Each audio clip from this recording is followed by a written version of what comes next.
হানিফ বাস আছে। তো মামা বললো এই বাসটার ওভারটেক করবো। আমি বললাম মামা এই বাসটা অনেক বেশি স্পিড, এটার ওভারটেক করা সম্ভব না।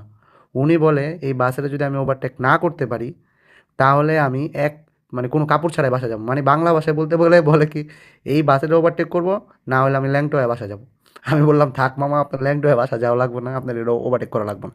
সে আমার বলে দেখো আমি কি স্পিডে চালাই, দেখো তোমার দেখাই, ওই দেখো স্পিড।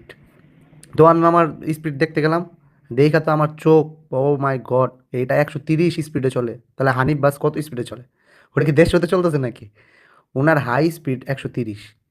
আমি বললাম মামা আমার মনে হয় আপনার এমনিই যাইতে হবে বাসায়, কাপড় এখানে রেখে যেতে হবে, এই হানিফকে ওভারটেক করতে পারবেন না, ওইটার পাওয়ার আমার মনে হয় বেশি। মামা তো বলেন না আমি আজকে এটার ওভারটেক করুম, রিডি রিডি রিডি পুরো ধুম্বা চালের মতন। ওই হানিফ আরও টান দিছে, মামার পক্ষে আর সম্ভব হয় নাই। আমি বললাম মামা প্লিজ মাফ করেন, আমি এই বাজি নাই, এই বাজিতে আমি নাই, আপনি হানিফকে ছেড়ে দেন, ওদেরকেও ছেড়ে দেন, আল্লাহর রাস্তায় মাফ করেন, ভুল হয়ে গেছে, আর আপনার স্পিড দেখানো লাগবে না, আমি বুঝছি আপনি অনেক পারেন, মাফ করেন। না উনি তারপরও অনেক উজ্জুতি করলো। মনে হয় শেষ পর্যন্ত উনি ল্যাংটা হয়ে বাসা গেছে, এই হানিফরে আর ওভারটেক করতে পারে নাই। বহুত চেষ্টা করছে, পুরো রাস্তায় ট্রাই করছে, হয় না।